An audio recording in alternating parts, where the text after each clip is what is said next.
Well, good morning, everybody. Happy Father's Day.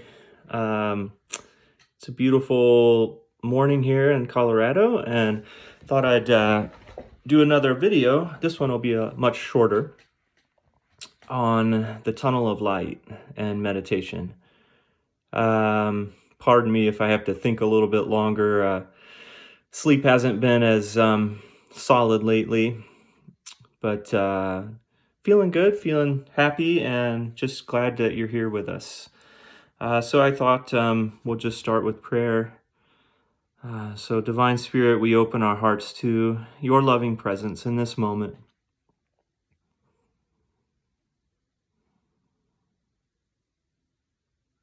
We feel the divine presence, the love, the oneness of all things, and the bliss that comes from experiencing and knowing that oneness. The anchoredness, the wholeness.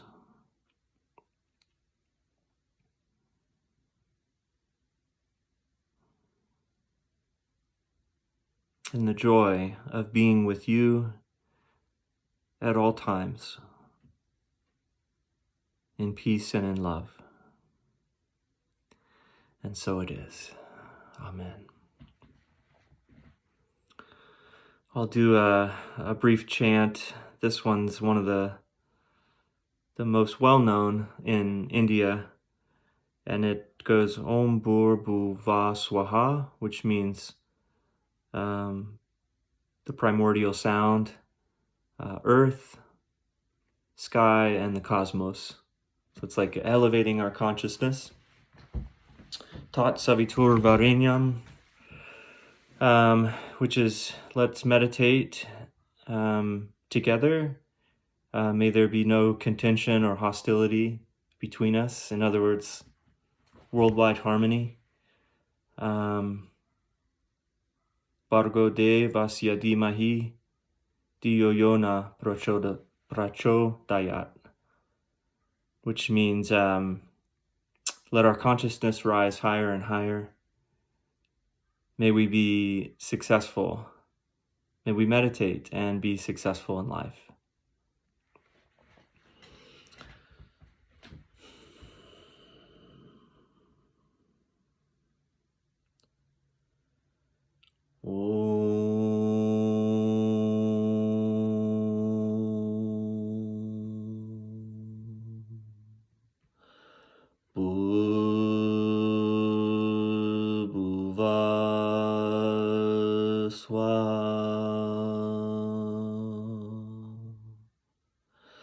Tat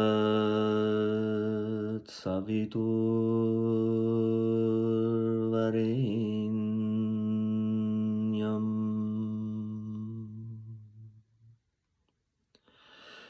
Bargo Devasya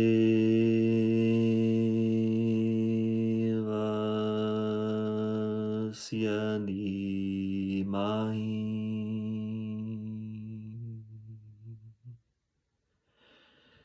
Diyo Yona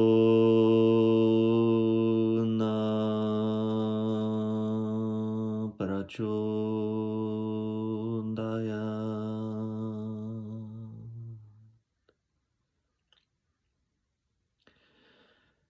Hari Om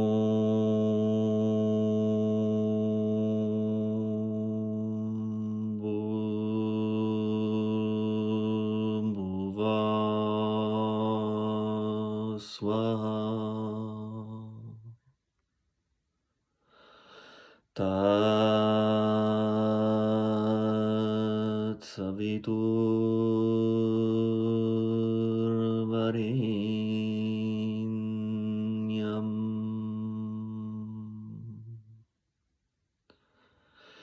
Bargo Devasya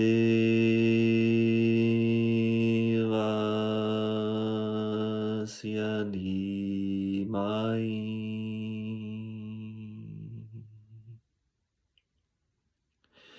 Diyo Yona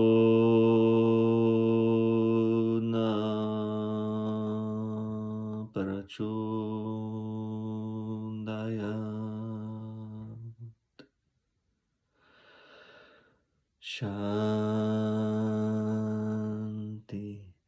Shanti, Shanti.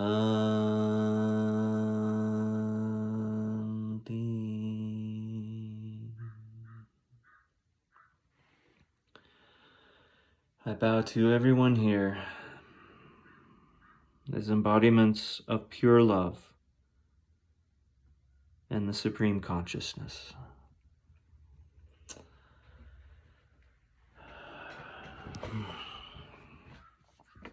So we'll just do a quick review of last week, which we covered a lot of material. It was more information laden. This week will be more experiential laden. We talked about disclosure, the beautiful times that are coming ahead, kind of the wild times we've just been through for several thousand years. And I talked about the global cabal. I didn't mention the red dragon and white dragon societies. I mostly mentioned the Western side of things, the blue bloodlines, and the families in the United States. I know David Wilcock has been mentioning that there's kind of a strong contest between those two, the Rothschild family and the Rockefeller family. But there's also the very far eastern cabal, and my understanding is that they've gone to a very positive path. And there's, I think, nothing more secretive than their path.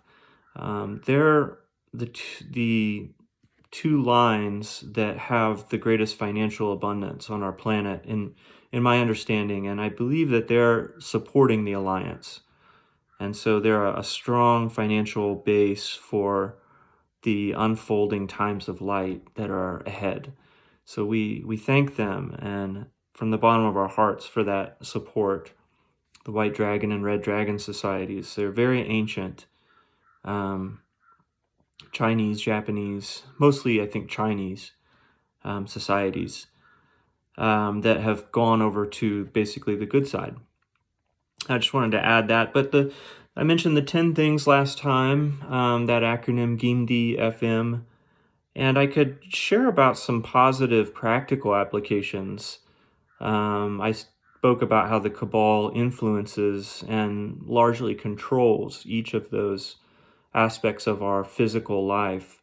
But there's a lot of practical things that we can do, and they're kind of common sense, so I'll move through them quickly.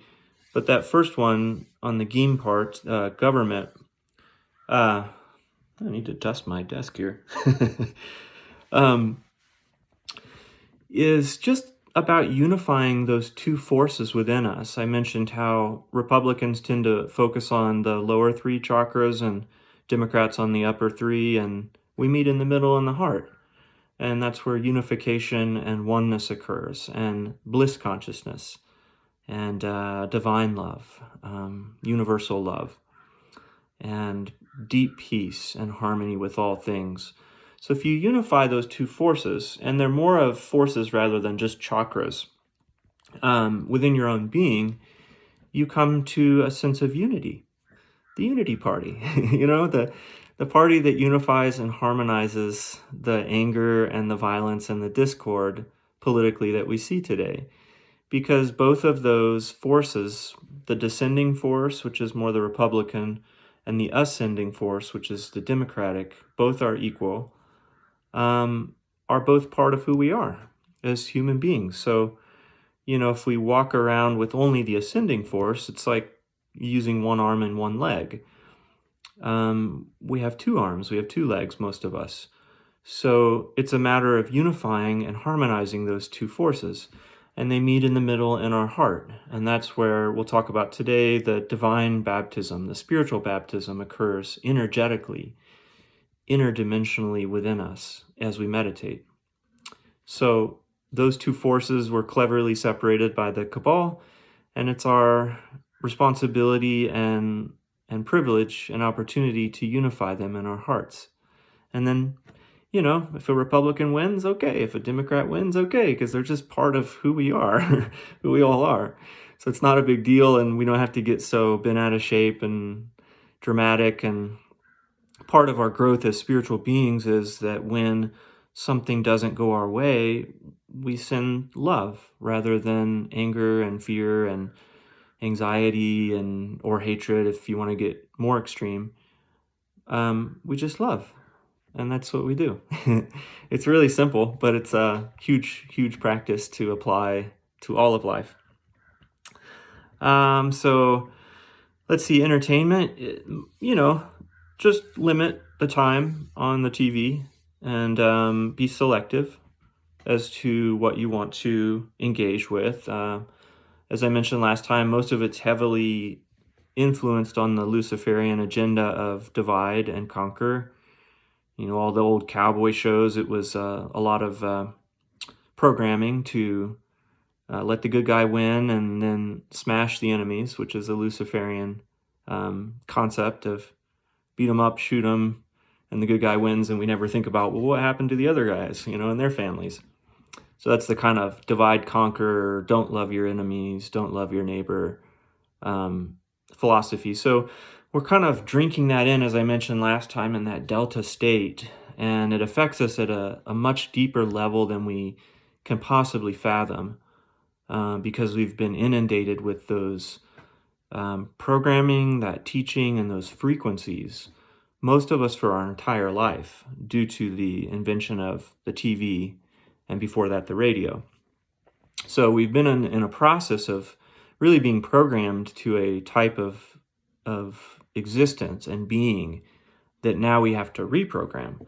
So you can find really good films, and I know early 2000s, late 90s, there was something called Spiritual Cinema Circle, and I remember Josh and Lisa Hagen mentioned that they had a whole bunch of DVDs that they got from a subscription to that, and I kind of wish I had taken them up on having those. They offered me at one time, and I just think I got busy. But there's things like that you can subscribe to that offer spiritual movies with positive themes and positive messages and keep your frequency high. I remember them saying that the subtitles went by really fast because I think they were made in other non-English languages, so you had to furiously watch for the positive messages, but I think you got used to it after a while, and they're probably different than that now. But so like things like Spiritual Cinema Circle, but there's a lot of positive things you can do. That's the amazing thing about the internet, is you get this choice whether you want to expose your energy system and your being to positive energies or negative energies. And I mean, you can flip on YouTube and listen to some of the greatest live recordings of jazz and classical musicians or rock musicians ever recorded, and bathe in that sort of energy as your entertainment, as the GE here, GEEM. Education, I mean, our kids are both going to go to the Waldorf system. That can be expensive. I mean, my wife teaches there, so they get the wonderful perk of going for free. But there's other things. There's the Montessori system. There could be some sort of a hybrid homeschooling, public schooling approach. When I went to public school, it was very much like Waldorf, and I think the public school I went to was a particularly good one in Kansas City, the Shawnee Mission School District. But so many public schools could also still be very good. Not that they're all heavily cabal influenced, although there is more of a organized agenda to standardize education. But there's other options. A lot of people are naturally gravitating to those other options. So I think collectively we can sense that there is some sort of a digression in education going on, and that we need to strive for better forms, more spiritual, more whole, more balanced. The Waldorf system, the elevator speech I normally give is head, heart, and hands. It educates the head, the heart, and the hands. So oftentimes in Waldorf, the students will sing their math and clap their math or dance their math, and things like that. They'll write their own textbooks of the messages they're learning, the teachings they're learning. The subjects overlap. So if you're doing science, the history studies that you'll do will be about scientific figures in that period of history. So the different subjects overlap. There's that physical component. There's the creative component of building and creating things with your hands. And then there's a kind of a deeper spiritual component as well that's really based on no particular religious tradition, but just kind of a universal understanding of the cosmos that was channeled basically by Rudolf Steiner, who was a very deep soul in the early 1900s. So there are ways of educating that can be more holistic. People find in the Waldorf tradition that if they become a CEO, they think outside the box, they think more creatively, and they look at the world in a different way that allows for innovation and progress to be made rather than simply standardization and a status quo sort of repeat of what we've been doing for a very long time. So that's the benefit of some of those teachings. People say, well, how's that helpful? Well, just look at the results. The proof is in the pudding. So education, entertainment, government, entertainment, education, media, just limit and find alternative forms. There's so many now. And again, there's a global awakening. So people sense that alternative forms are needed to balance the mainstream forms, which I mentioned last time were really owned by one organization, which is the teachings and the thoughts promulgated by the Cabal. So there's all these other alternative media sources. Let's see, technology, pray and visualize mostly, and educate yourself. And then send the energies out daily to help those inventors be safe and help their inventions come forth and see the light of day. And I mentioned last time the Lost Century, Dr. Stephen Greer. You can start with movies like that get the ball rolling as far as what technology is out there and how is it being suppressed and what can you do to help. And as I say, that inner approach can be very helpful of praying, visualizing, and meditating that these technologies get out there, because what's the result? A clean environment and a great deal of economic prosperity. I mentioned last time kind of an economic utopia that results because the cost of everything goes down tremendously by about 2/3 due to the fact that it requires less energy to create everything. Food, houses, cars, agriculture, you name it. So it's important that we get these technologies out there. So GEAM, the technology, healthcare, all the alternative sources to balance with the Western sources, as well as the inner process of healing oneself through affirmations and spiritual energy as taught by places like Unity and other spiritual traditions. Let's see. GEAM, technology, healthcare, environment, just do everything you can to be green. For 20 years, I've eaten organic. As I mentioned, if you don't have the money to do that, you can also bless your food with the energy from the divine. I remember Amma saying you can love regular old tomato soup into deliciousness and health if you cook it with deep, loving spiritual energy. So even if you can't afford organic, you can do things that are healthy food-wise to preserve your body and preserve the environment. Green cleaning products. See if you can work close to work. I've done that for a number of years. Unfortunately, now I do drive a lot because I work as a hospice chaplain. You can buy organic clothes if that's possible. The chemicals are better for your body. If not, just find ways of recycling, conserving, composting, buying fuel-efficient cars, buying wood from sustainably sourced resources. A sustainable forestry initiative, I think, is one. All these things are pretty well known. If you can use green paint in your home, perhaps green glue for the carpets, so that indoor air pollution is the number one leading cause of pollution. So many of the chemicals that we're breathing in come from indoor things. So all these approaches can help preserve our environment, but the technology, the visualization, meditation, and prayers for the release of those new technologies is really one of the things that will clean up our environment the most. Let's see. Technology, healthcare, education, or environment, energy. Same thing with all the new energy devices, the prayers and visualizations, and spread the word too. Tell people that you know that there are these inventions that are out there. They are being suppressed, and recommend videos like I mentioned, and find your own videos that support and expand upon the Lost Century video by Dr. Stephen Greer.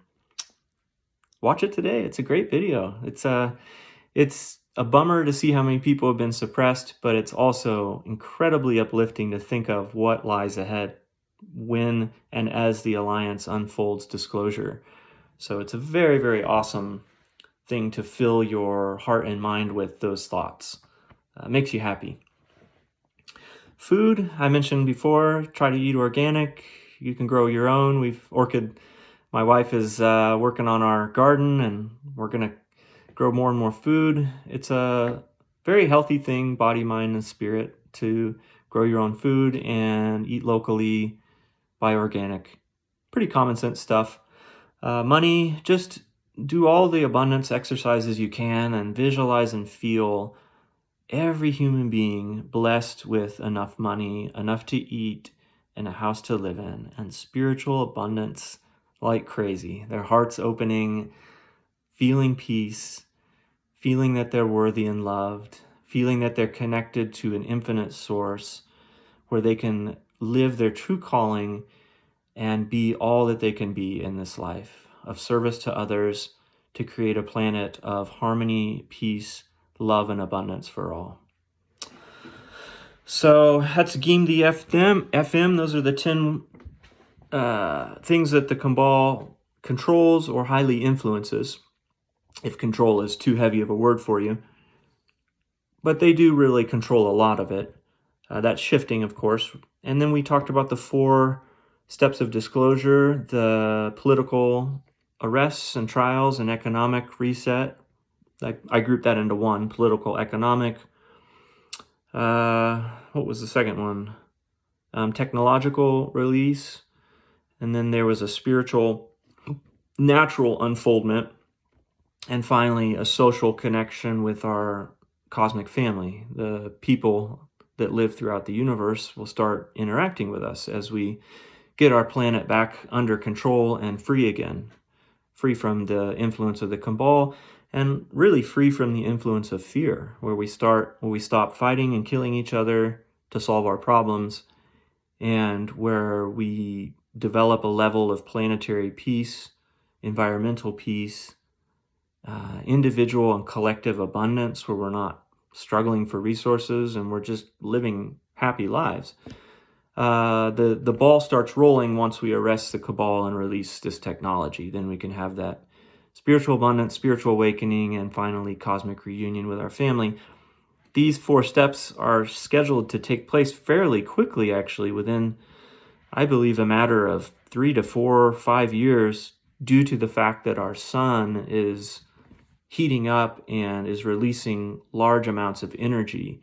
I don't believe that it's going to fry the planet as it was once projected to do, because we've entered a frequency of greater love and peace, even though it doesn't feel that way.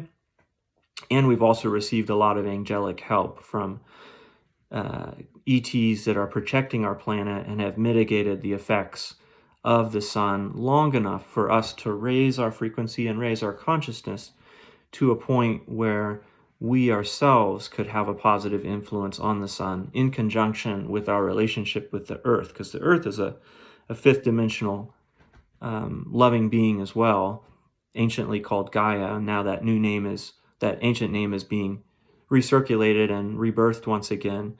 But as we raise our frequency and become more aware, we join with her energy, and that has a positive effect on the sun. And there's a lot of beings throughout the universe that are also awakening to higher frequencies, even if they were angelic to begin with. And the sun is linked in a cosmic web to all the other stars in this region of our galaxy and perhaps beyond. So the effects of all of them doing their spiritual work is also having a positive effect on our sun. So we're not doing all this by ourselves, but they have basically put us in a cocoon, our planet, so that we're not exposed to intense radiation spiritually, especially, and physically, but especially spiritually, before we're ready to receive that radiation, because it would basically cause us to go crazy. Because on our planet, we've developed our minds, our physical and mental evolution much, much more than we have our spiritual. And so we haven't been prepared for the sun's energies, basically on a spiritual level. We haven't been spiritually evolved enough to receive that without it overwhelming our nervous system, which leads me to our discussion today, which is on meditation and the tunnel of light. So those 10 things that we can do practically, the 10 ways that the Cabal has controlled our planet for several thousand years, the 4 steps of disclosure, and all of this really just expands our love, as I mentioned last time. I think that humanity in general is in the first step of grief in respect to all of this. Everyone in some way has a level of denial that's protecting them from realizing what I've been sharing about the Cabal, but that doesn't change the fact that it exists. And so our challenge is to expand our love to the point where we can swallow this, we can understand this and not be moved into fear. So a lot of people say, oh, if you look at the darkness in the world, you're promulgating fear. It's really exactly 180 degrees the opposite. I mentioned the analogy last time of a sick child. So or in this case, if we think of the world, sick adults, a sick planet. So if we have a sick planet right over here and we deny that because we're afraid to look at it, it doesn't go away. It just gets more sick. And it's not a loving or compassionate thing to do to remain in denial of the sickness on our planet. So we do it in small doses at first, and then as we meditate more, we're able to look at those 10 levels of control, the Gimdi FM, and not be moved into fear. And so what results is our love expands into that heaviness and into the lightness, and it all becomes light. Now you never become that loving, you never become that light-filled if you always deny what I've been talking about here, about the Cabal. Your love doesn't expand as much, your love doesn't become as strong, and ultimately you don't develop spiritually. You reach a point where you kind of plateau and you say, all is love, all is light, all is love, all is light. But there has to be a point where you fly, where you leave the nest and you leave the home. You make the hero's journey, and you recognize rather than deny the Cabal so that your love can expand. And all of this basically results in being happy and being carefree in a sense, no longer living in fear, because you know what's ahead for the planet, and you also know what's happening now, and you know what practical things you can do moment by moment to mitigate the effects of the Cabal, and you know that ultimately you're an eternal being that is free eternally beyond anything that happens on the physical or mental level. So you have a sense of empowerment physically, a sense of freedom mentally, and a sense of eternity spiritually. So you're balanced, and you live a happy life. But as long as you're in denial, you're always coming up against things in the world that you don't understand or don't want to recognize or don't want to learn about, that trigger you at some level, that make you upset, that make you anxious, that make you afraid, and that cause your denial to hold on even stronger. So the purpose of looking at all this Cabal stuff is to become free, is to become fearless, and as I mentioned, to continue to expand our love and evolve spiritually. Because if there's something there and God is all of it, then because you're made in the image and likeness of God, you're all of it. So if we deny it, we're denying a part of ourselves, a huge part of ourselves, in this case, that continues to get more sick. But as we get more sick, we also get closer to the full healing, because the sickness is moving through us. And we have the entire universe working in our favor. So filled with 95% angelic beings. So we're being invited to join with the rest of the universe, in a sense, to grow up and mature spiritually, emotionally, mentally, and physically, and to take our rightful place among the stars in the cosmos and become a free, aware, and developed society. Basically to stop being under cabal control and become free again, so we can continue on our journey. So this is a necessary step. So that's the review. Today, we'll talk a little about meditation, and I've been meditating for about 24, 25 years. And in this life, all of our lifetimes basically prepare us to want to meditate. I remember one of my teachers, Paramahansa Yogananda, said it's a blessing to even want to meditate. So why do we meditate? Mostly because it's who we are. It's the core of who we are. Things come from within, and then they manifest around us. When we meditate, it's like plugging in to the energy of the cosmos.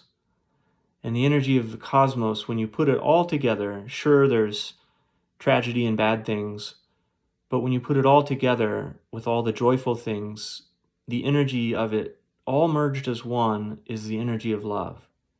And that is the pure nectar of immortality, the Amrita, Amritananda, which is the nectar of divine bliss. When we plug into the universe, we experience the core of who we are, which is the nectar of divine bliss, or the energy of immortality. Because our soul is eternal, so we feed our soul. And we do this, every single one of us, whether we meditate or not, we meditate because we sleep. When we sleep, our soul recharges, and we connect in that way. Meditation is simply conscious sleep. It's not so much concentration as it is deconcentration. It's a matter of relaxing. So many of the techniques get so heady and complex, and in that way we get tighter. The goal is to get looser, to relax. And that would be the main idea, if you take nothing away from this message today, is simply to let go. And to let your true nature flow through you, not just at a transcendent level, but at a physical level. Throughout our lifetimes, we are unconsciously preparing for meditation.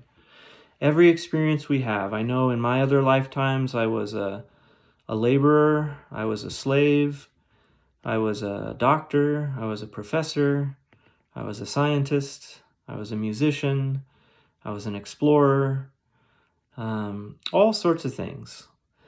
And a man, a woman, all sorts of things. And all of those things prepare different aspects of our being. The ancients discerned that there are 7 main centers of energy within us, and they called these chakras. And they're at locations in our body where groups of nerves come together. And the most fine energy in our physical form is the electrical energy of our nervous system. And that leads to the endocrine system and all the other systems. But we have electricity flowing all throughout our body. And I forget how many nerves, I think it's something like 100 to 300,000. And so our body is this big jumble of electrical activity. But behind that is pure spiritual energy, which is located in these 7 chakras, these 7 centers. The first one is at the base, and they're all in the spine. The first one's at the base of the spine, the root chakra. The second one is behind the reproductive organs. The third one is behind the solar plexus, which is that place where the superheroes stand like this, because it's a center of power. So the first one's more about survival. The second one's more about procreation and creativity. Third one's about personal boundaries, power, assertion. The fourth one is about romantic love as well as divine love, more divine love than anything. That's the 4th chakra at the dorsal center behind the heart. Then the throat chakra. It's communication, and you can start to, in a sense, tap into the higher 3 from here. And the ajna chakra, the third eye, where Jesus said, if thine eye be single, thy whole body shall be full of light. That's our third eye chakra. And that's where we begin to see all of the chakras put together in a tunnel of light. And it is almost like a periscope on a submarine where the energy is flowing vertically, but we see it horizontally as a tunnel. And as we close our eyes, or even it can appear with eyes open, I think it was Jerry Garcia from the Grateful Dead used to see a blue ball here. Well, we'll talk about that. That's the energy of our 6th chakra, the blue energy coming out before us in inner space at a higher dimension. It's a light that is at a higher frequency than the visible spectrum. A lot of people say it goes from ultraviolet at the base of the spine to infrared on the crown of the head. And the crown is the 7th chakra. And there's other chakras, of course, beyond, outside of our body that connect with the solar system, that connect with the galactic system, and that connect with the universal system. I believe that there's some limit of how many we can connect to due to our physical forms. I think in all humility, if we were to experience oneness with God, we would blow up because our bodies are not designed to withstand that level of cosmic infinity. So there, I believe, is some chakra at a galactic level that we connect with that feels as if we're connecting with all that is, a oneness with everything. And to me, hey, that's good enough for one life. Maybe you want to go beyond that, which is fine, and evolve your form into something else that can withstand a greater amount of energy.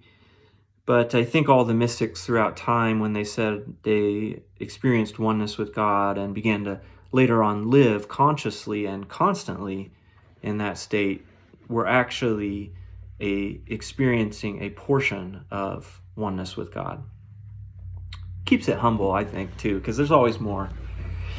So those are our 7 chakras: survival, creativity, reproduction, personal power, divine love, communication, conscious connection with our ancestors, with intuition, with wisdom, with psychic energy, and emerging with eternity, a portion of eternity at the crown of our head. The crown is where you see the ancient, the old Christian paintings where people would have a halo, the saints would have a halo, because that energy is activated. And you can go and meet Christ-like beings today, like Amma, AMMA.org, and she has all these energies open at a huge level, so she's always experiencing that oneness. This is called Nirvikalpa Samadhi. When you experience it in meditation for the first time, the oneness, that's called Sabikalpa Samadhi, which means with difference. Or, in other words, you have to be sitting down to experience your profound oneness with all that is.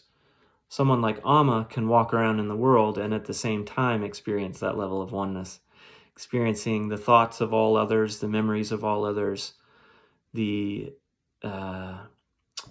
interconnected energy of all life as all part of her own body, with millions of arms, billions of legs, seeing through billions of eyes, and going out into the universe, experiencing all life, all planets, all things as within the infinitude of her own being, the expansion of her own consciousness. So she's merged with the Christ consciousness. She's a Christed being.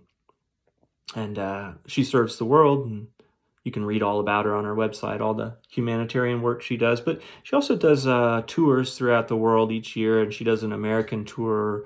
I think right now she goes to San Ramon, California, Seattle, I believe some New York and Boston and some other places. I've seen her a number of times and just felt that energy that we're talking about here at a very developed level. And it makes an impact down to the core of your being, on your very DNA, when you meet someone like that, and it gives you a conscious and subconscious and superconscious model of the spiritual journey and where you're headed as you meditate more and more. So those are the 7 chakras. As I mentioned, over the lifetimes, you may have lived 800,000 years by now, if you're joining us on this program. And so as you've done those different professions and lived those different lives in perhaps different places in the universe, perhaps different places on this planet and different times, and it's all cultivated those chakras. And what's happening is, as you think or as you feel or as you work or as you discover things or have fun or go through trauma or struggles, all of that is opening or closing chakras. And as the chakras begin to be opened, they let in more of that divine light from the universe, from the galactic center, and they fill each one and strengthen and expand and clear and clean and untie the knots in each of those chakras. And as they each strengthen and empty and allow that divine energy to come in, your frequency begins to rise. And like a light bulb, you go from 40 watts to 60 to 100 to 1,000. And when one day you reach 1,000,000, the cup that is your seemingly separate physical being overflows into the universe and merges with all that is.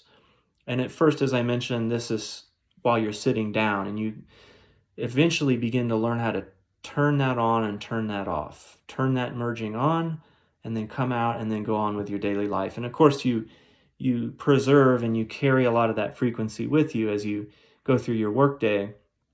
But the first step is to cultivate each of those chakras, strengthen them, open them, purify them, expand them, so that they can receive the ocean of infinity, the ocean of light, the ocean of love and bliss that is your own true nature, that is oneness with a huge portion of divine spirit of God.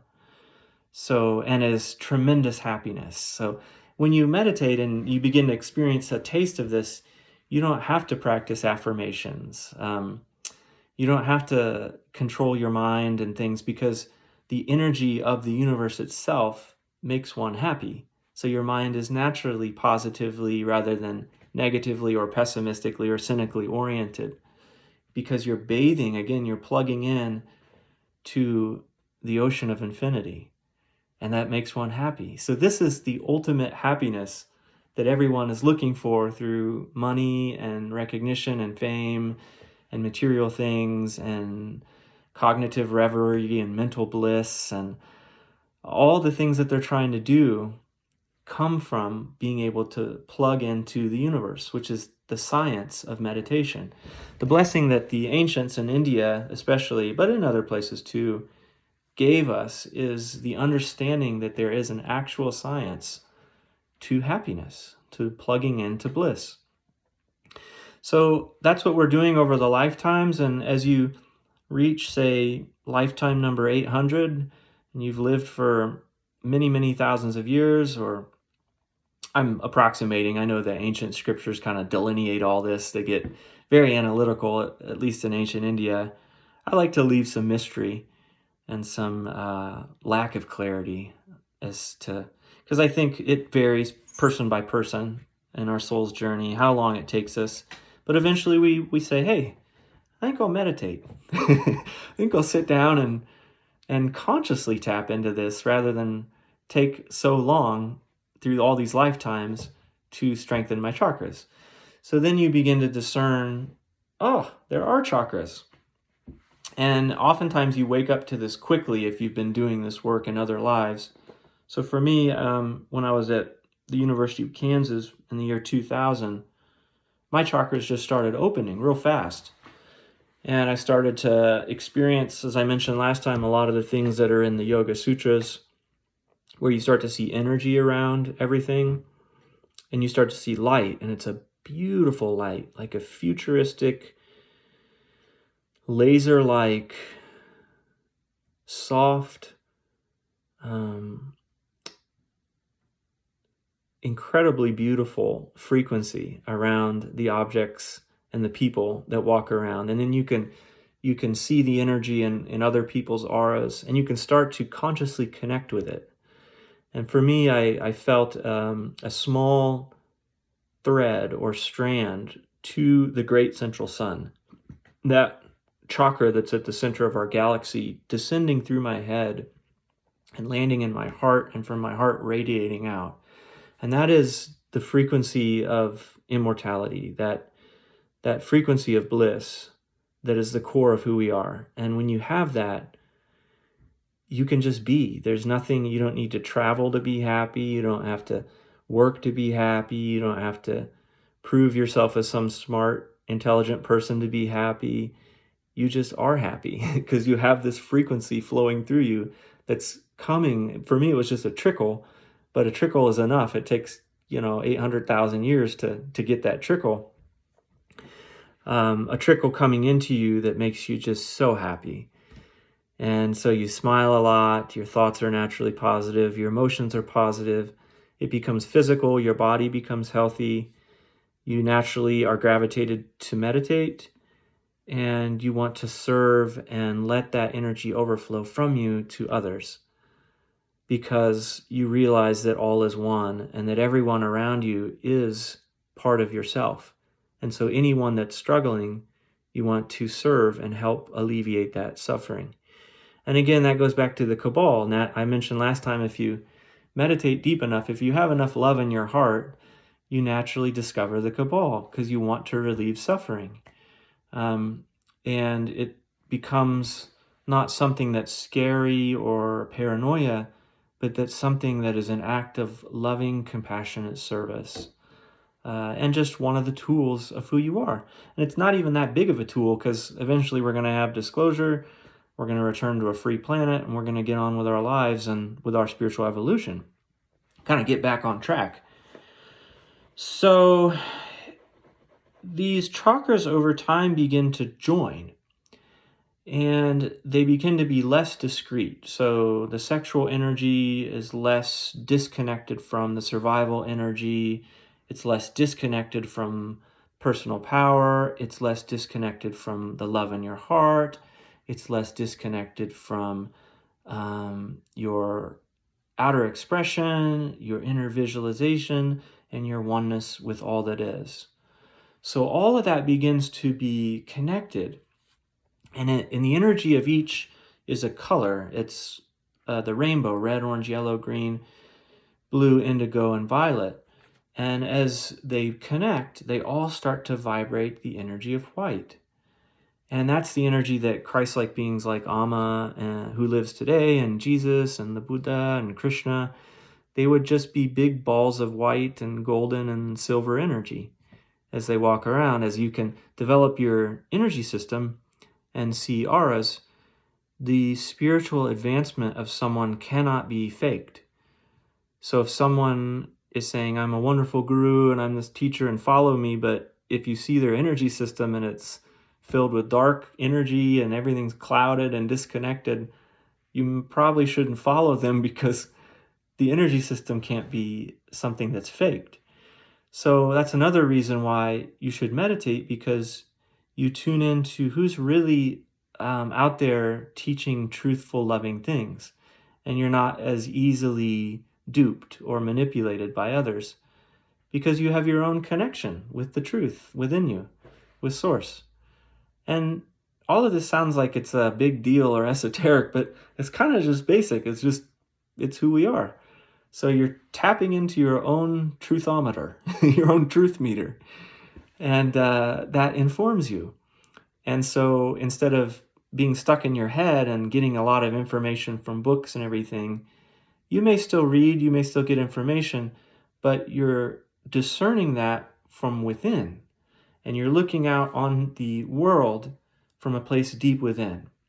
I used to, when I would give all my talks at Unity of South Sound, and hello everybody there, it's good to see you, Sue and Ruth and all the others, Dorcas and Charmian and whoever else is tuning in. Sorry if I didn't mention your name, but I just appreciate your love, and it's good to feel your presence. In many of those talks, I would use the analogy of a movie theater, which Yogananda also used a lot. And as you grow spiritually, instead of sitting in the front row of the movie, you are backing up. And in the old days, at least, when you went to the movie theater and you looked over your shoulder, you would see a projector. And it was projecting a singular white light that became the images and the activity of the movie.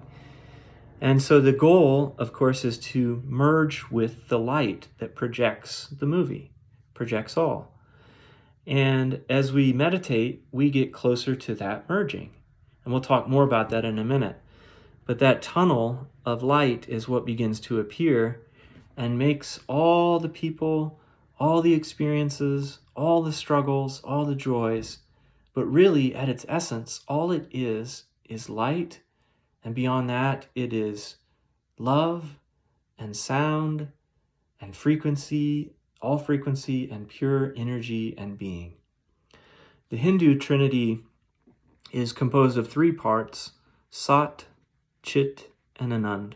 Sat is the energy which gives birth to the light, its existence, simply being. We are human beings, not human doings. So the core of who we are is a place of stillness and being, which, as we meditate, begins to permeate all of our thoughts, words, and actions. The next one is Chit, which is consciousness. That's awareness, knowledge. At its deepest level, it's wisdom. And that is sometimes referred to as information, but I would say wisdom is knowledge or information applied. So at its deepest level, Chit is wisdom or simply awareness or consciousness. That is the photon itself. It's like a USB drive filled with information or consciousness or wisdom or knowledge. The words in English don't really encapsulate the totality of what the photon is, but it carries with it tremendous information. Like David Wilcock talks a lot about the science of the universe, and he said, like, you can take two hermetically sealed bottles of water and you can expose them to light, and on their own they will develop DNA.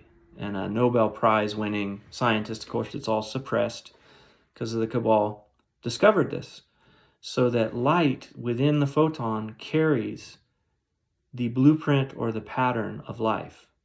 So every photon is like a USB drive. This is Chit. So Sat, Chit, Ananda. Ananda is feeling. So you got the thinking or the knowledge or the awareness. It's really beyond thought. And then you've got the feeling, love and wisdom. So Chit is bliss or love, divine love, wisdom. Love that is backed, again, by the galactic center, by the great central sun, by the energy from the crown chakra flowing through your body. That's what brings bliss. And so bliss is the wave, and Chit is the photon, the dual nature of light. Or Ananda is love and the wave, and the photon is wisdom, love and wisdom. That's the unity way of looking at it in my spiritual tradition. I say mine, but it's a portion of mine. I mean, my spiritual tradition isn't limited to just unity. It really incorporates all spiritual paths, which unity does, and goes beyond that to knowledge that comes from other places in the universe too. The knowledge I'm sharing with you is knowledge that I've cultivated from many, many lifetimes. I think you're probably aware of that. So Sat Chit Anand. So that is the Trinity that comes through. In Christianity, it's Father, Son, and Holy Spirit, or Father, Mother, Son, and Holy Spirit. So that's the God beyond creation, beyond the light that gives birth to the light, to the existence. The Son is the divine consciousness, the Christ consciousness, the Krishna consciousness, the Buddha consciousness, the you consciousness, the essence of you that is within creation. So you've got beyond, within, and then the Holy Spirit is that which is flowing and surrounding all creation, flowing through and holding it all, kind of. So you've got God beyond, God within, and God that holds it all. So that's another way of looking at the Trinity.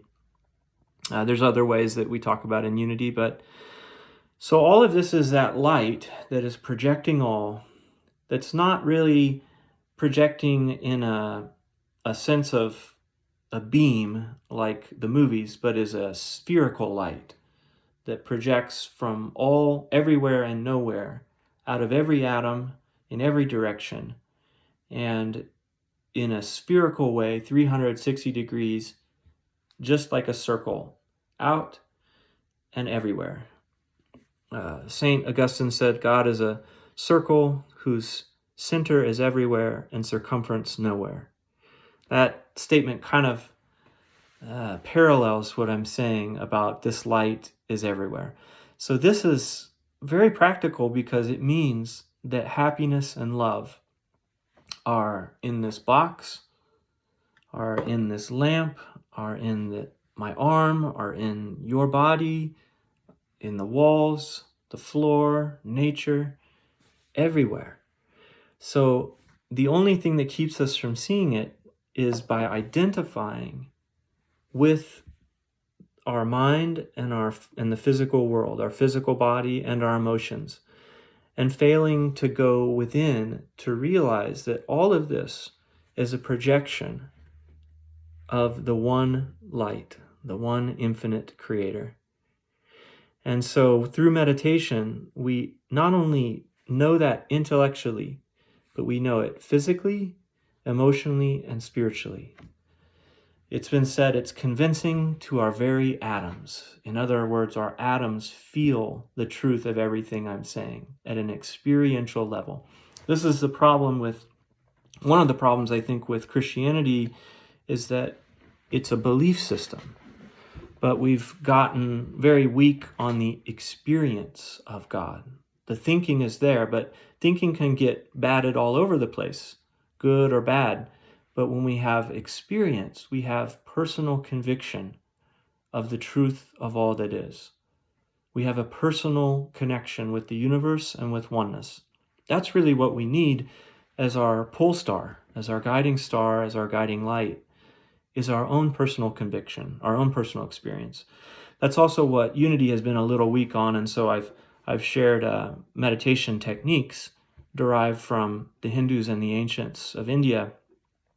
And I believe that's where Jesus went as well in the years that he was missing from the Gospels. And he learned techniques of meditation and he became very advanced at it because he had lived so many lives and his chakras were all ready to receive the oneness. He just needed hey dude, try this, a little pointer in the right direction. Got it. Okay, I can heal and materialize and do all these things because you helped me just to unlock those chakras and receive the oneness. A analogy you often hear is basically taking a colander and dunking it in the ocean. That's another way of thinking of emptying or opening the chakras. None of these words work fully. I say empty, but it's also fill. And it's fill so that it can overflow. And it's empty so that it can receive and fill. So none of these words work fully, but all of these analogies are used to approximate the divine process of meditation, the process of opening. So Part of this that we don't emphasize enough is grounding. All that grounding really is just making sure that the energy is running all the way down through your physical body and into the earth. And so a lot of the native traditions think of like the red ray, the red energy going down through the body and visualizing it connecting into the earth and into the core of the earth. You can think of roots of a tree flowing down through your legs. You can think of yourself as like a pillar of granite or something going down into the earth. You could think of yourself as an aspen tree. It just came to me now as how the aspens are all interconnected in a root system. So there's a massive, technically really only one aspen on the planet, but they're all connected via their roots. So think of yourself as a giant community of aspens that are all rooted, connected to each other. All it is a process of visualizing the energy flowing down through you. And again, this is the Republican force, the grounding force, and then the ascending Democrat or feminine force.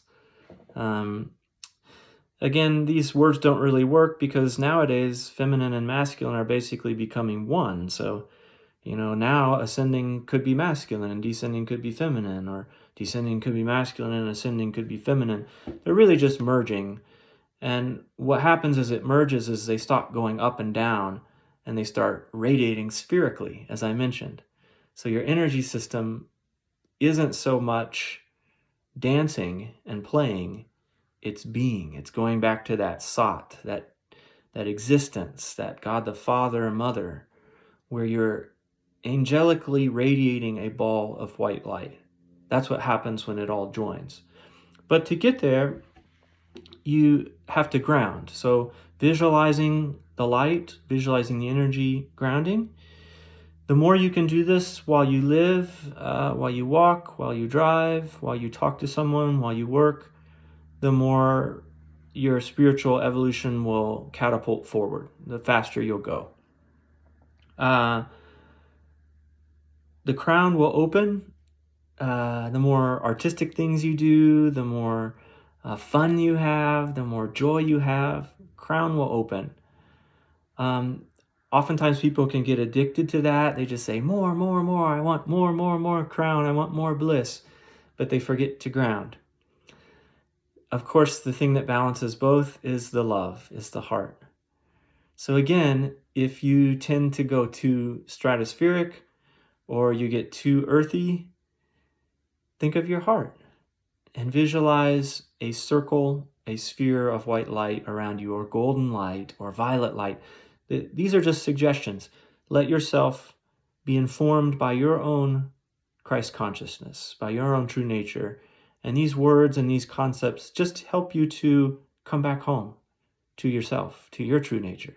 So if it's an orange light, if it's a blue light, whatever works for you. For me, golden. If I'm getting too high, maybe the white doesn't feel right, then it's a golden light. If the white doesn't feel right, maybe it's a silver light. Maybe that's a little bit more of the crown. So play with these things, work with them. And I would often invite people to do practices when I would give my Sunday sermons of walking around, driving, and saying love and feeling your own blissful ball of light connecting with others' balls of light, the ball that surrounds their body, and walking through the downtown and connecting this way and smiling. Every store you go into, mentally saying inwardly to yourself, I love you, to every person in that store. I see the divine that you are, namaste. I see the Christ that you are. I see the Buddha that you are. I see the Krishna that you are, particularly with people that challenge you. So if Trump challenges you, you should have his picture on your altar and you should be saying, I see the Christ that you are every morning, because that's an area where your chakras are blocked. If you have unforgiveness, you need to be practicing or you get to practice these visualizations because it unlocks the chakras, right? So Ganesh, the remover of obstacles, the aspect of God in Hinduism that unlocks the chakras. He represents the Muladhara chakra, the energy at the base of the spine that awakens. You unlock it, and you start to love everybody and be more happy, less judgmental, less afraid.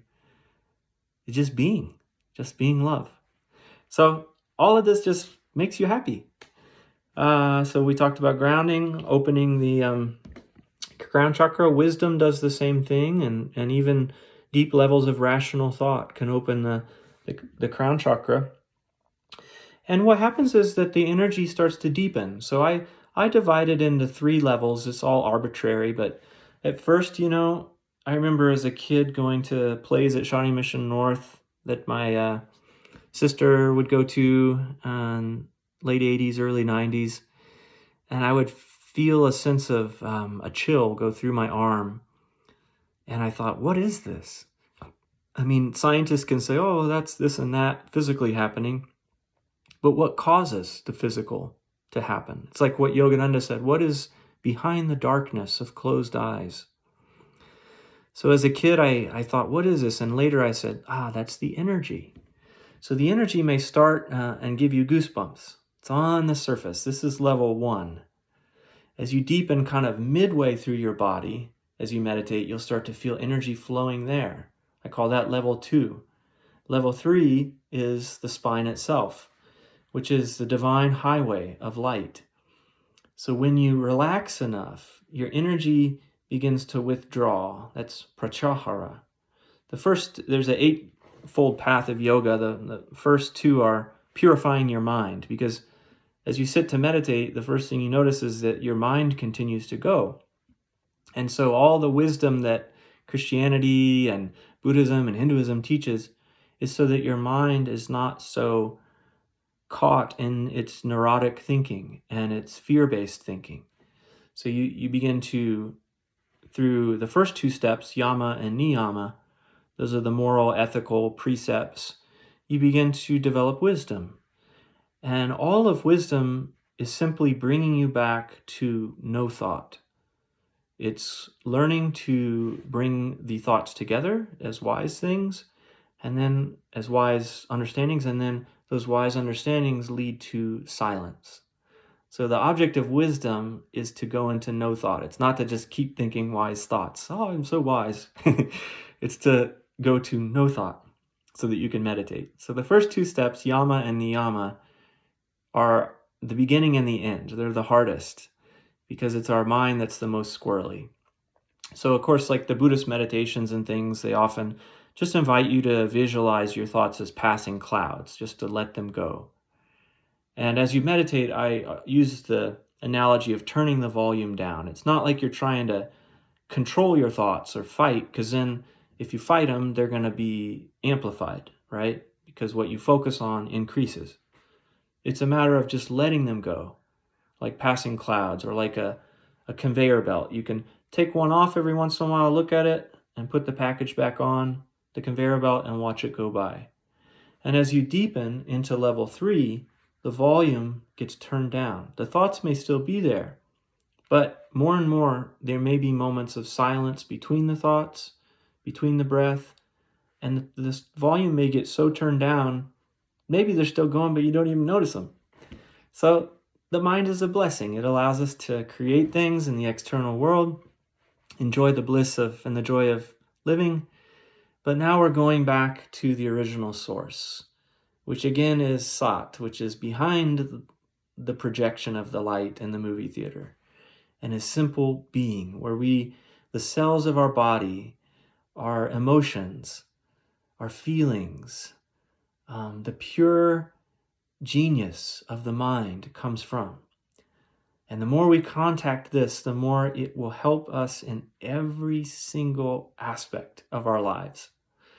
So we're calming the mind by focusing on energy, and in particular, the science of energy discovered by the ancients in India and in other places thousands of years ago. So we're going back to this deep level in our spine, which is like a divine highway, and which flows vertically but we see again horizontally from the third eye, the place of vision.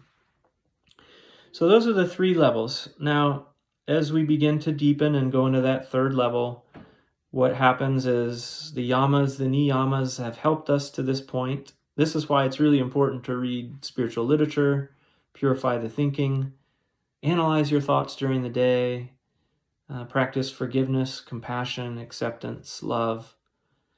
Do all the deep Western sort of rational work.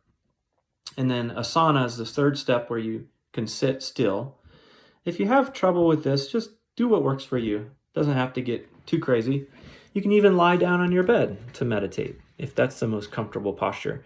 The key is to keep the spine as straight as you can so that the chakras are aligned on top of each other so that the energy can get purified and emptied and the knots can get untied and you can receive the energy of the great central sun, the cosmic Christ, the galactic center, the Tao, the Logos, all the interesting phrases that we have. So all of that, you want to just sit straight. That's the third step, asana. The fourth step is pranayama, which is energy control, and that's really simply a matter of thinking and breathing.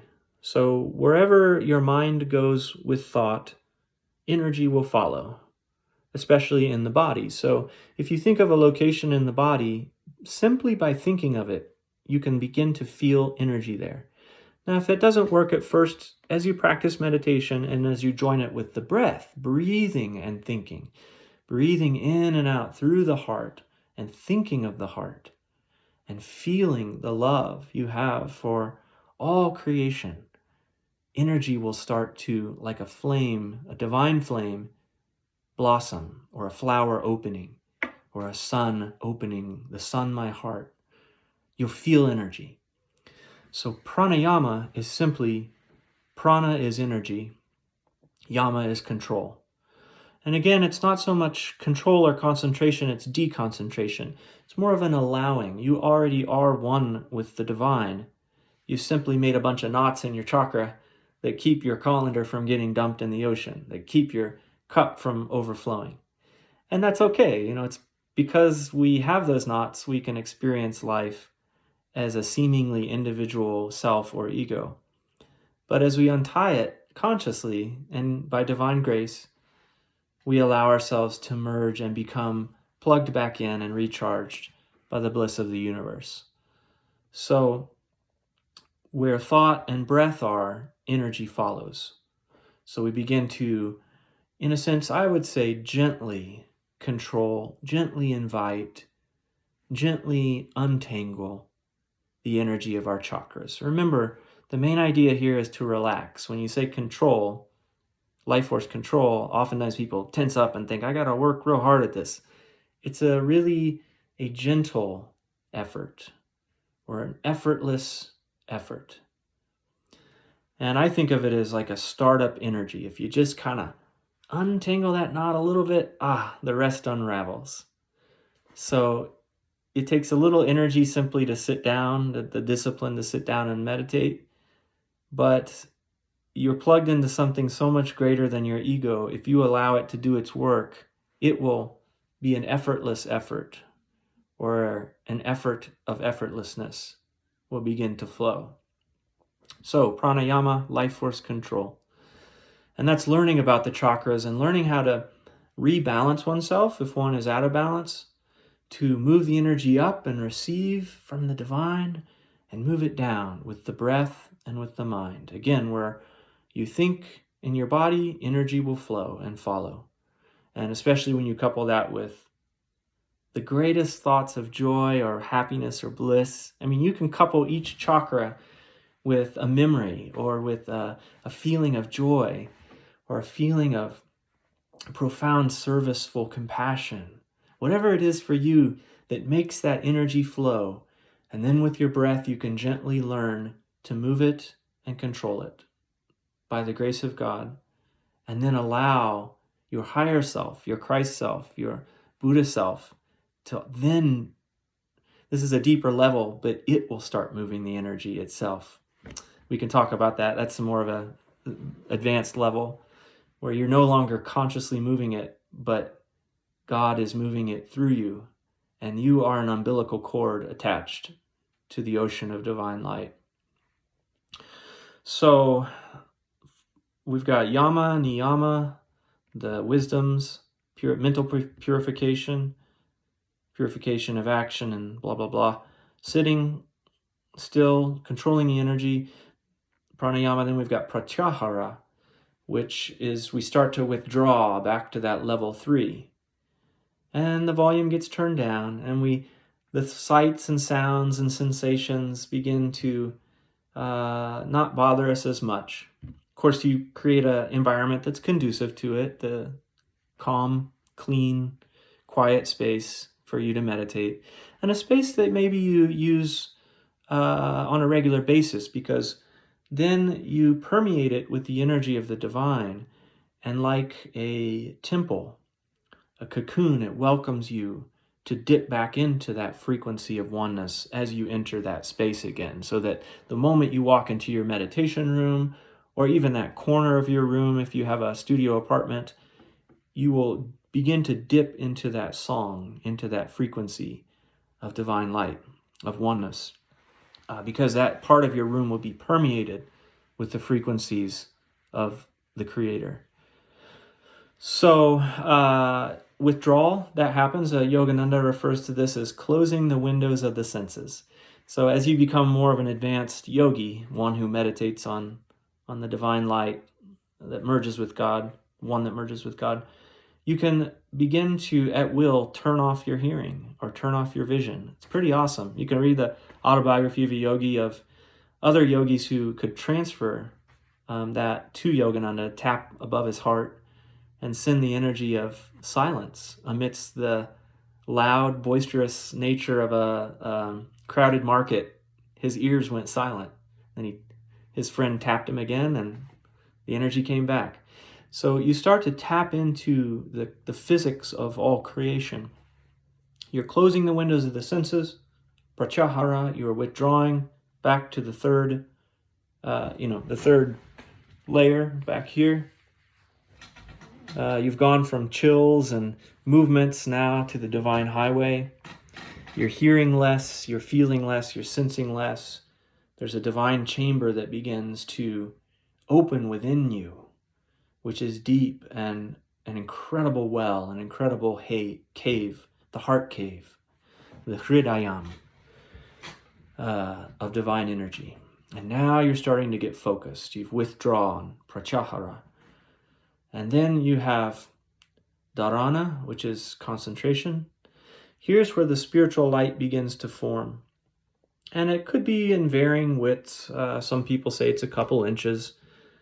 Here's where it gets mysterious, but as you've done your meditation technique, whatever it is, passing clouds, we'll talk briefly about the one I use. You're grounded, you're open.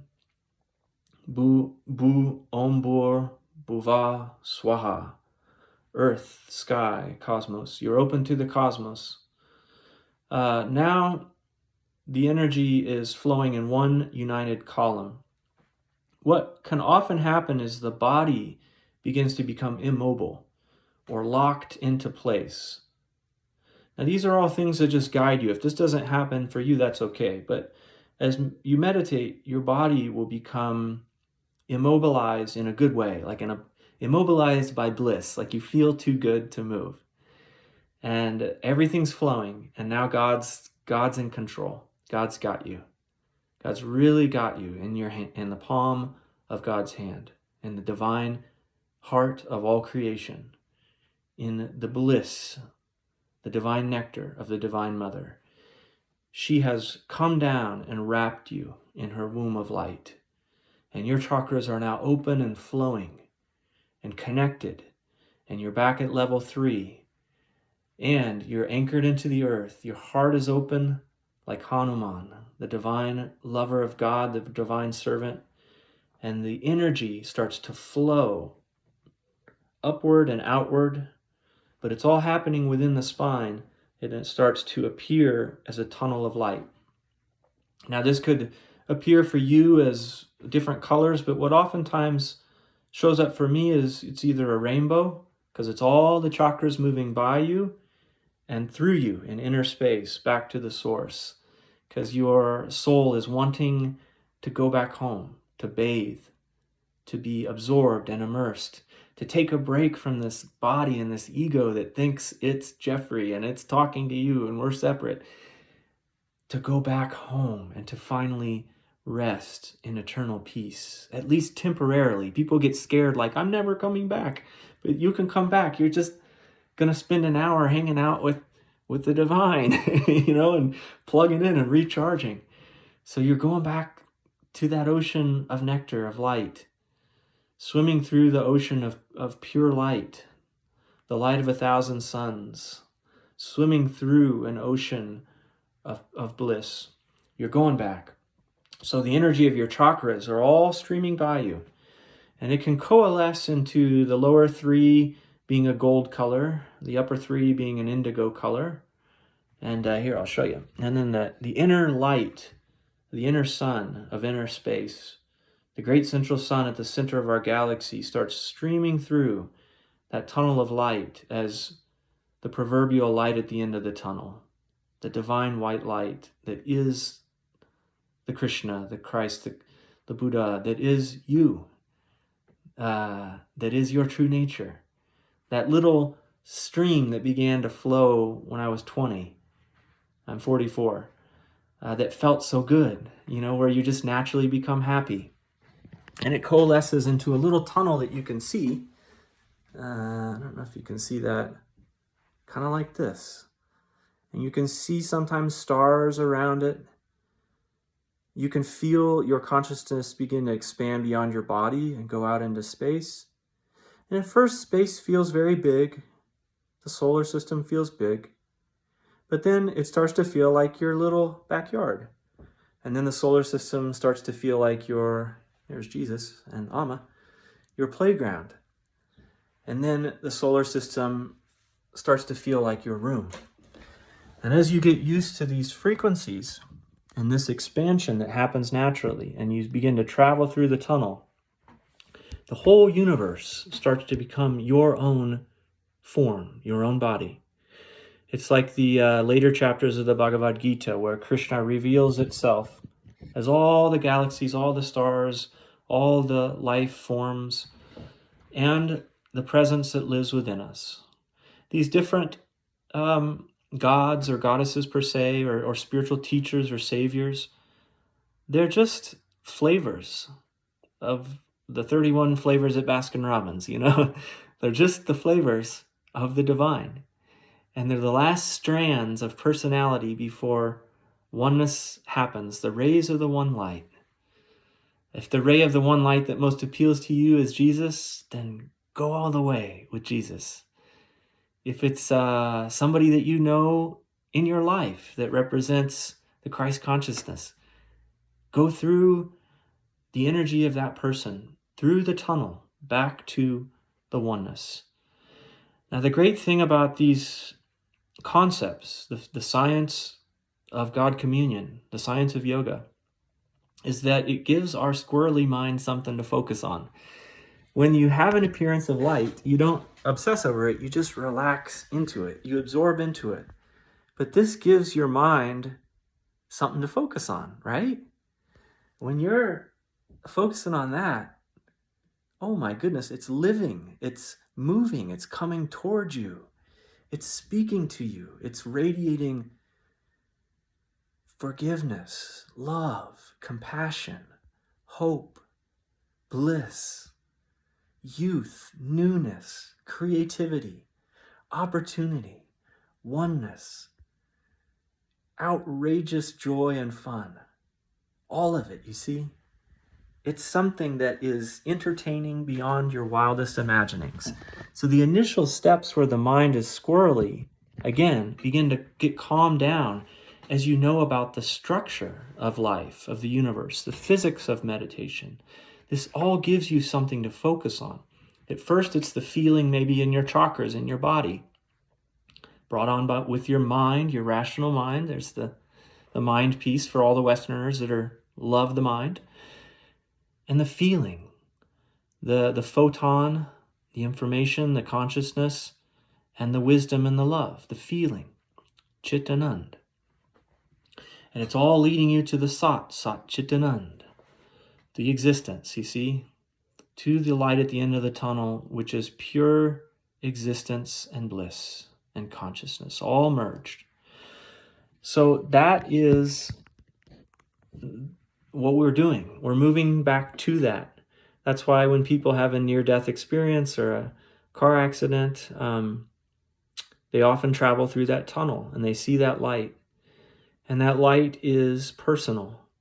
It's like the core of who you are before any harm, before any pain, before any struggle that this life has given you. The essence of you. That's what it is. The pure, unadulterated, joyful, loving, whole, healed, transcendent, grounded, everything you can possibly think of that is good and beautiful about you. And it holds all the struggle and it transforms it all back into oneness. It is finished. Into thy hands I commend my spirit. One of the great Western yogis, one of the most aware, Norm Paulson, and hello to any sunburst people out there, before he merged with this light, he said, the light itself said to him, my son, are you ready today to die and come with me? And he said, yes, Father. He thought of this light as the Father, like Jesus thought of God as Father. Whatever, if you want mother, if you want no gender, that's okay. Yes, Father, there is nothing here that I want. Only you, only you. And he was lifting up all his energy through that tunnel of light that appears again here. And the light began to descend and flood his whole form in ecstasy. And he expanded into the universe and experienced that sense of oneness that we all can experience. And I know in my journey, I haven't moved into the full oneness. I've had dreams of Babaji, Mahavatar Babaji, telling me that will happen. The time has already passed because I haven't been meditating enough, really. I've been doing more service and physical stuff lately. But he told me when I could achieve it, experience it, surrender into it. See, none of these words work in the English language. The language is just limiting. It's all painted cakes. They don't satisfy. They're just concepts. And the whole goal of spirituality is to shed the concepts. Let go of the concepts. Shed layer after layer after layer of concept till all that exists is you radiating the one light. You see? And even that's a concept. But some of these, you don't want to get too overly perfectionistic here. Some of these concepts can help you. And even when you experience the one light, you're still going to have to come back and communicate a bunch of concepts. I often found that a little bit tedious in being a minister it's like, I just want everybody to just tap into the one light and let's just hang out and dance. Let's just have fun. Let's just party. But we all need that yama and niyama work. Our minds need to be purified, developed. The concepts need to be shed and simplified because we keep coming back to the physical world where things seem separate and in competition and rather than harmony. And so we have to keep doing that work on ourselves. And it's not like a horrible thing. At first, it seems like a lot of work when you first start your spiritual journey. But over time, all the books start to make sense and you just dance through them. You gravitate to the ones that make you feel aligned with the great central sun. And you just give yourself a little teaspoon of that every day or whatever, every week, whatever you're called to do. And just work that mind and calm it down, shed the concepts, come back to the oneness, come back to the light, come back to the angel you are. Yogananda said, angels are not born in heaven, they're born on earth. So you are a living angel. And all of this, and there's humility to that. It's not like the angels aren't like, I'm the best angel.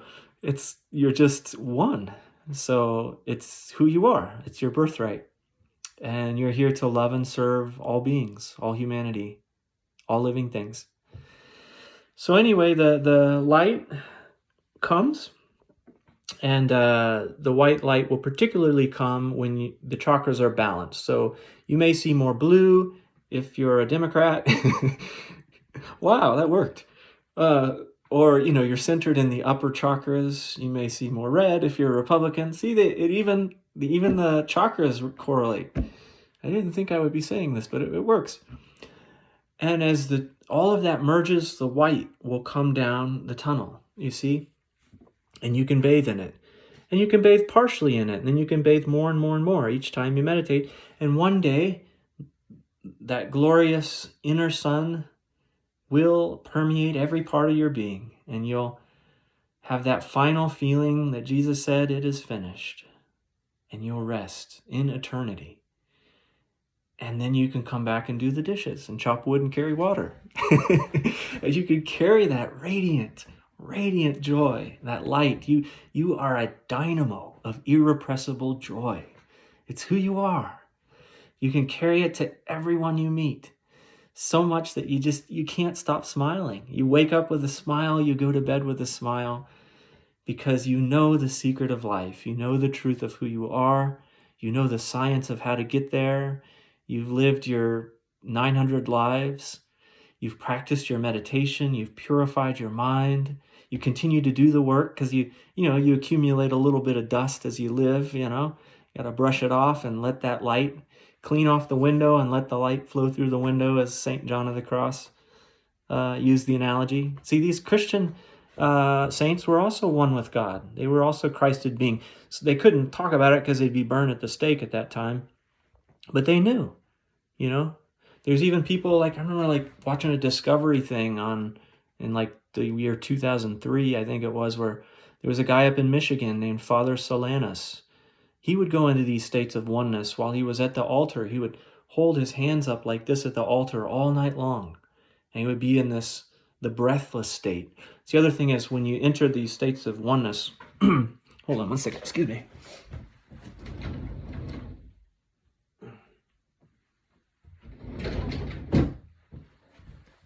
Alas, the nose is running.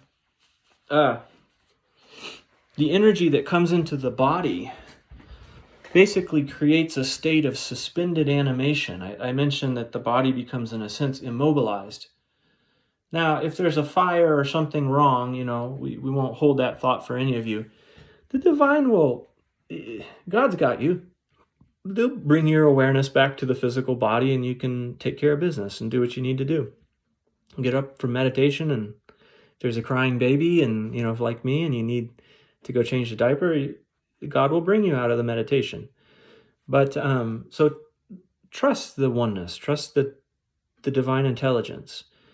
But anyway, he would be awake all night long at the altar, and the monks would come in the morning for morning prayers, and there was Father Solanus with the arms up, immobilized by the divine light. I'm sure the same could be with Navajo shaman or Celtic druids or Hindu yogis, Chinese mystics, people all over. It's a science. It's just like most of us have 2 arms, 2 legs. We all have 7 chakras. We all have the rainbow inside of us. We all have the white light. This is just how we're created by our Creator. So it's universal. It's not a Hindu thing. It's not a Buddhist thing. It's not a Christian thing. It's not a Taoist thing or a Jewish thing or Islamic or whatever, Sikh or Sufi. It's just the way it is here. And the important thing is not to get too attached to all these concepts. Maybe something new shows up for you that you can come back and teach me. Remind me.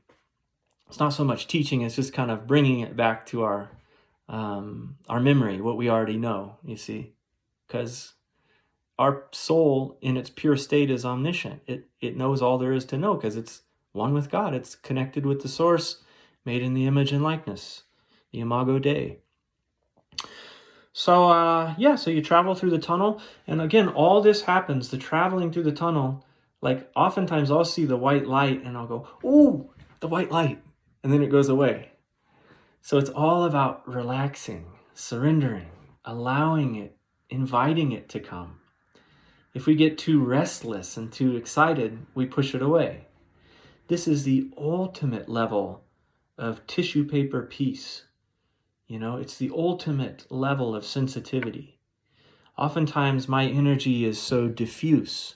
A lot of people are more, pointed with their energy, and you can see it in their aura, they're angular. My energy is so diffuse and open because my soul wants to merge.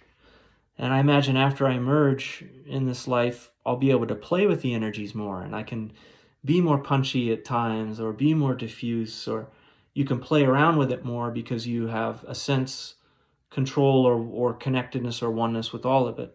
But right now, my soul more than anything just wants to go back home. And then to come back and just to be in those states, to remind others that they are that too.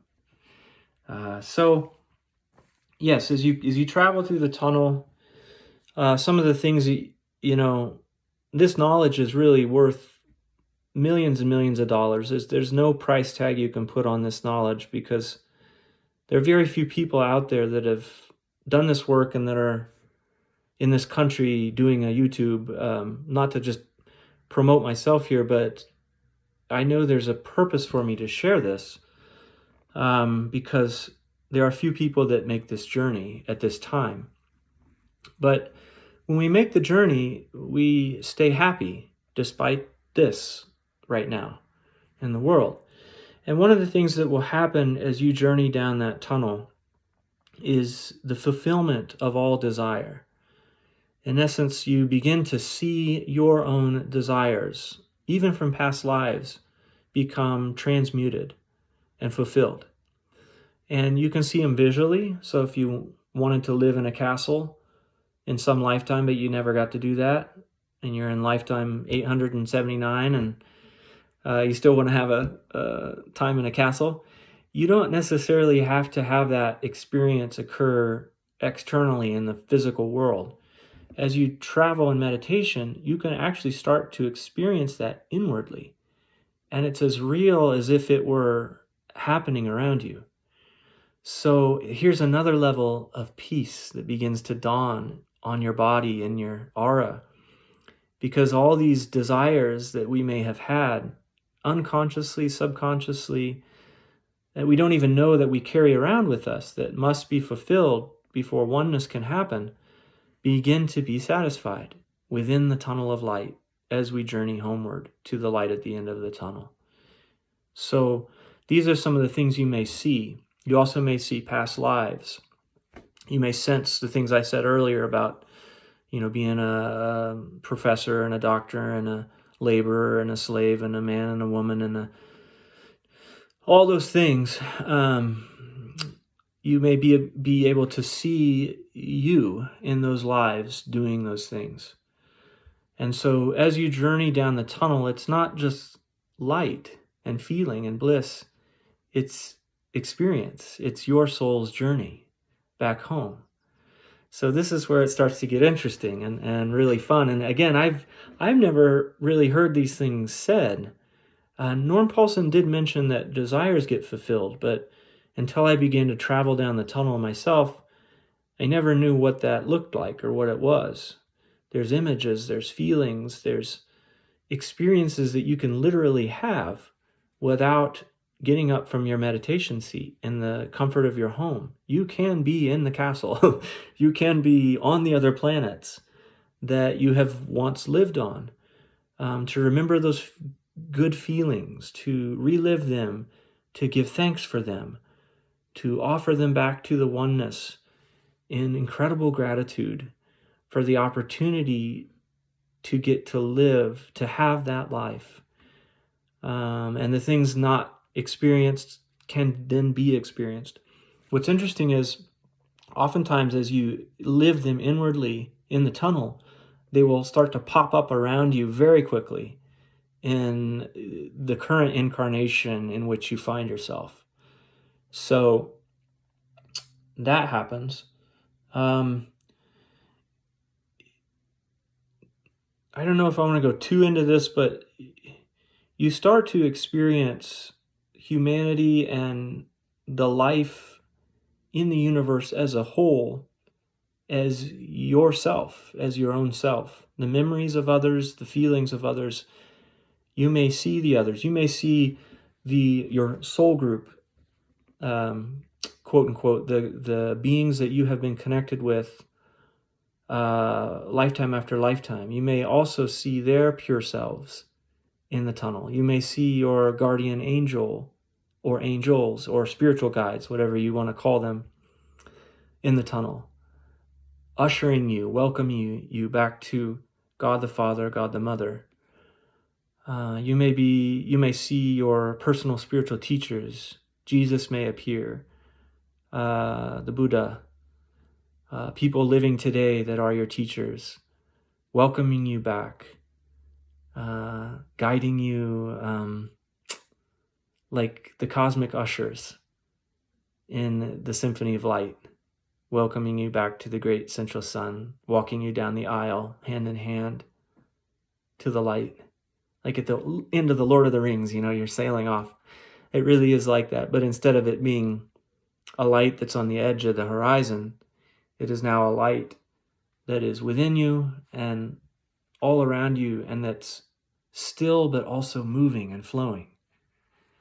So that is a mobile hotspot. It's a moving presence within all things and a still presence. So again, words fail. So the only thing that remains is, for me, it's a simple process of you think of each chakra, and in the in-breath, you breathe in and you imagine yourself literally breathing through the spine, and you think of each chakra, and each one kind of catches flame or flowers open up, and you go all the way up through the seventh chakra, open to the universe, and then you breathe out. And you think mentally back through 7, 6, 5, 4, 3, 2, 1. And then you pause, and then you do it again. And so this is the turning of the wheel of meditation. And you're offering your life force, and you're drawing upon the life force of all that is. And as you do that, you're strengthening and expanding and purifying and untying the knots of the energy within your own physical form, so that your colander can be immersed once again in the ocean. And so your cup can overflow. And so that the ocean can become you and you can become it. And all life can become your own form, your own body. You can read that chapter, it's like 14 in the Bhagavad Gita, of Krishna describing all this, and incredible wording. I'm kind of a more simple yogi, but it's because I'm a teacher, so I tend to think more concretely and literally about these sort of things. But you keep it simple, because if it gets too complicated, your mind will get too busy thinking about it. Just think up, down, up, down. It's that easy. Like Thich Nhat Hanh, the Buddhist monk, when he watches his breath, he just thinks in, out, in, out. But again, the mind will calm down. You don't even have to think up, down. It'll just be an experience really of energy and light. And that is so entertaining. It's better than the best movie. It's better than anything, because this is the drug of the universe, the energy of the universe. Yogananda would often say, be God intoxicated. Be so drunk with the love of God that all you know is God, night and day, and you spread that love to others.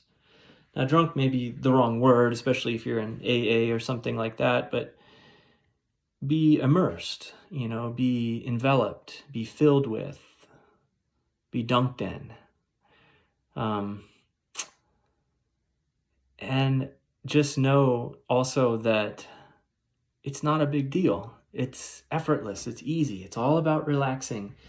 And even if you don't know anything about chakras or going up and down with the breath and mind or the tunnel of light or the great central sun or any of these concepts of God, if you just approach it like a child, a simple child.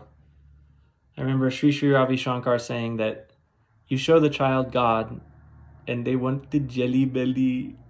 He said they want the candy. It is more intoxicating than even God. So you have to have that sort of simple single-mindedness. I want the candy. And the candy, the sweet, is the sweet nectar, the white light. Go swimming. Swim in the ocean. And just relax and lay on your bed and open. And if all you want to do is focus on your heart, maybe you just want to focus on one chakra. The heart is enough, When Mavatar Babaji was asked, how do you meditate? He said, he pointed here and here.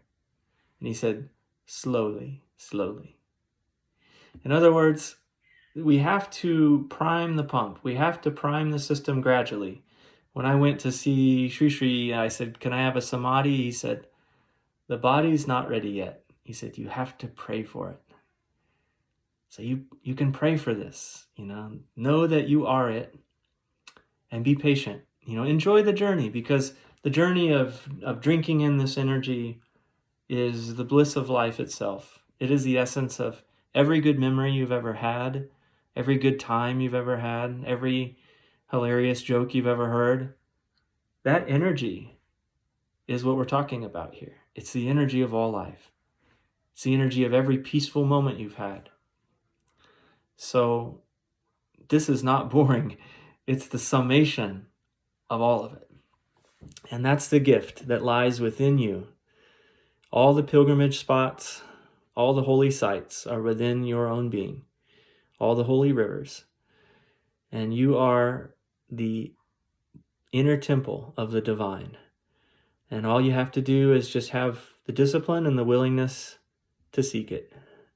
And ye will find. So I hope you have enjoyed this time. I should mention that also the samadhi, when the oneness comes, nirvana samadhi, the brain, you then can use 100%. And the 100 billion cells in the brain connect with the 100 billion stars in our galactic system. That's the experience of cosmic consciousness. That's when the body fills with light. The light bulb becomes 1,000,000 watts. And the slowly is the process of increasing your frequency, eating well, thinking well, learning about the cabal, not letting that stuff get to you, sending it all love. The more you can dwell in love all the time, and love is a moving, flowing thing, the more you can dwell in love, the faster you'll get there, back to your true angelic self, the oneness. Typically, they say it takes about 1,000,000 years of disease-free evolution, but you're getting close, and you can speed up that process by doing the up and down. That's what Yogananda calls the airplane route, or the spaceship route. You're going really fast when you do that. He said every revolution up and down is like 1 year of disease-free natural living. So you're really doing big work here. Every time you go up and down, it's like 1 year of evolution. So that's about all I got today. I didn't think I'd go that long, but blessings to you all. Happy Father's Day. This will probably take about 7 hours to post, so it might post tomorrow. But I wish you all well. Let's end with a prayer. So, Divine Spirit, we give thanks for the transmission that has occurred today. We give thanks for each individual joining us. We affirm and visualize each soul being propelled on their path, like rays of the one light, back to you, back to the one. With ease, with joy, with laughter, and with fun. And for this entire process to be filled with love and with light. Wherever we may struggle, we visualize ease, support, comfort, and compassion.